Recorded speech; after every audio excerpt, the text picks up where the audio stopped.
Isang individual arestado sa paglabag sa Republic Act No. 9175 Chinso Act of 2002 sa Pamplona, Cagayan.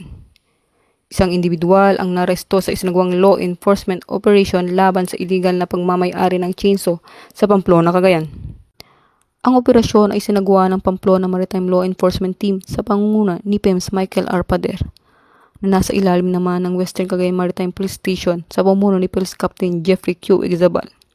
Katuwang ang matauhan ng Western Cagayan MARPSTA, Pamplona Municipal Police Station at 2nd Maneuver Company Regional Mobile Force Battalion 2.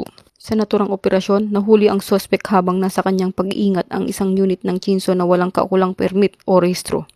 Ang nasabing pagmamay-ari ng hindi rehistradong chainsaw ay paglabag sa Section 7A ng Republic Act No. 9175 o ang Chainsaw Act of 2002 na nagbabawal sa pagmamay-ari, pag-aangkat, pagbebenta at paggamit ng chainsaw na walang kaukulang rehistro o permit mula sa kinakulang otoridad.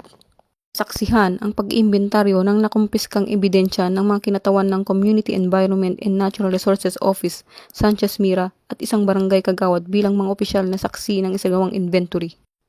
Matapos ang operasyon, dinala ang narestong individual at ng mga kumpiskang chainsaw sa tanggapan ng Pamplona Emlet para sa kaukulang dokumentasyon at paghahanda ng mga kinakailangang papeles para sa pagsasampa ng kaukulang kasong administratibo sa Senro Sanchez Mira, Cagayan. Patuloy naman pinag-igting ng Western Cagayan Maritime Police Station ang pagpapatupad ng mga batas pangkalikasan bilang bahagi ng kampanya ng Philippine National Police laban sa mga gawaing sumisira sa kalikasan sa pamamagitan ng mas pinagting na koordinasyon sa iba pang law enforcement at environmental agencies.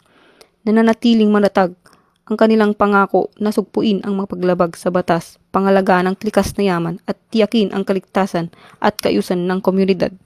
Western Cagayan Maritime Police Station, ako po si PEN Correspondent Pat Marjo Iruma, alagad ng batas, tagapagtuguyod ng balitang pulis, bagong PNP para sa bagong Pilipinas, serbisyong mabilis, tapat at nararamdaman.